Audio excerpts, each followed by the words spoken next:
Hi. അപ്പൊ ഞാൻ ഇന്ന് നമ്മളെ വീട്ടിൽ തന്നെ ഉണ്ടായ ചീര വിളവെടുപ്പാണ്. അപ്പൊ ഞാൻ കുറച്ച് മുന്നേ ഈ വീഡിയോ ഇട്ടിട്ടുണ്ടായിരുന്ന എൻ്റെ ചീര കൃഷിയെ പറ്റിയിട്ട്.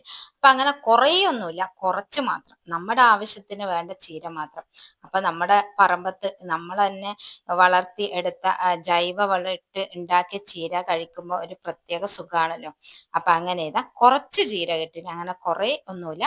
എന്നാലും അത് ഞാനിതെല്ലാം കട്ട് ചെയ്തെടുത്തിട്ടുണ്ട്. അപ്പൊ ഇനി നമുക്കിത് ചീര വറുത്തെടുത്താലോ. അപ്പൊ ഞാനിതൊരു പാനിൽ കുറച്ച് വെളിച്ചെണ്ണ ഒഴിച്ചിട്ടുണ്ട്, പിന്നെ ഇതാ കുറച്ച് കടുക് ഇട്ടിട്ടുണ്ട്. ഇനി ഈ കടുക് പൊട്ടുന്ന സമയം കൊണ്ട് നമുക്ക് ചീരയല്ല ഇതാ ഞാൻ കട്ട് ചെയ്തെടുത്ത് വെച്ചിട്ടുണ്ട്. ഇനി അതിലേക്ക് കുറച്ച് തേങ്ങയും ഉള്ളിയും മഞ്ഞളും ഉപ്പും എല്ലാം ഇട്ടിട്ട് നല്ലവണ്ണം മിക്സ് ചെയ്തെടുത്തിട്ട് വെച്ചിട്ടുണ്ട്. അപ്പൊ ഇനി ഈ ചീര നമുക്ക് ഈ എണ്ണയിൽ കടുക് പൊട്ടിക്കഴിഞ്ഞാൽ ഈ എണ്ണയിൽ ഇട്ടിട്ട് നല്ലോണം ഒന്ന് മിക്സ് ചെയ്ത് എടുക്കാം.